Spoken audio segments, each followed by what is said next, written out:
বারুইপুর পূর্বের জাতীয় কংগ্রেসের প্রার্থী প্রতাপ মণ্ডল তিনি বারুইপুর পূর্ব বিধানসভার বিভিন্ন এলাকায় পায়ে হেঁটে প্রচার সারলেন। প্রচণ্ড গরমের মধ্য থেকেও মানুষের কাছে গিয়ে জাতীয় কংগ্রেসের কর্মসূচি তুলে ধরলেন। আর এই মুহূর্তে পশ্চিমবঙ্গে একমাত্র এই ব্লকের নিজস্ব কোনো স্বাস্থ্যকেন্দ্র বা হসপিটাল নেই।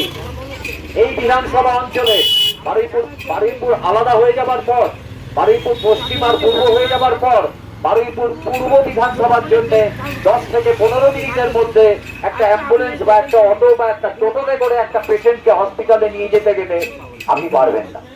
তার আগে হয়তো আপনার সেই যে কথা বলতে পারেননি নির্ভর হয়েছে, নতুন কিছু নয়।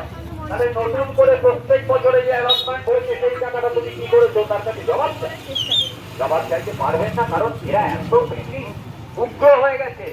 হয়তো আপনাকে জবাব চাইতে দেবে না, থাপ্পড় মেরে বসে থাকবে। তাই এবার সময় এসেছে আপনার হিসাব বুঝে নেওয়া।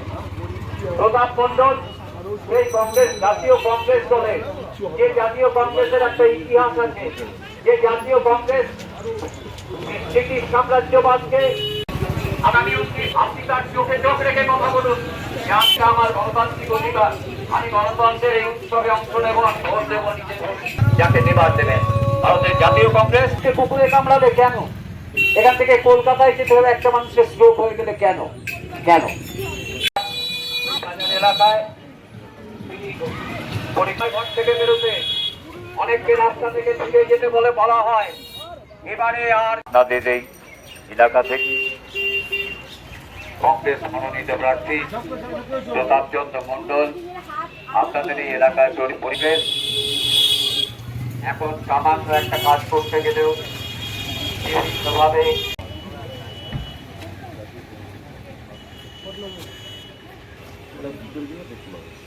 হাতের সিম্বলটা দেন, হাত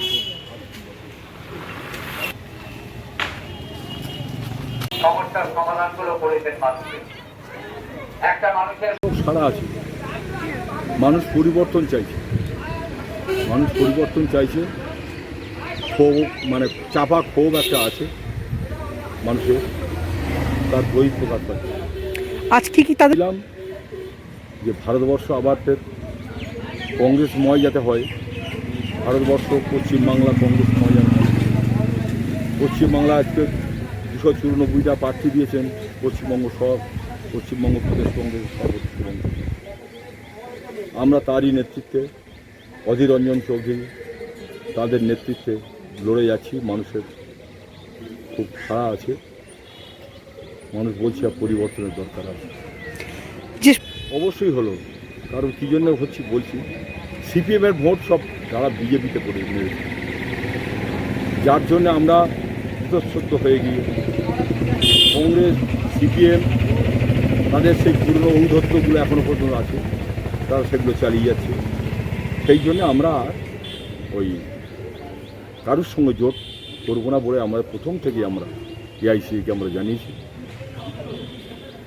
রাহুল গান্ধী আমাদের সর্বোচ্চ নেতা, তিনি আমাদের এই মানে কথাটাকে সমর্থন করে 294টা কেন্দ্রে প্রার্থী দিয়েছে। আমরা কতটা আশাবাদী বাড়ি পূর্ব থেকে? আশা তো প্রত্যেকেরই থাকে, দেখাই এখন শেষ পর্যন্ত কেমন। Thank you.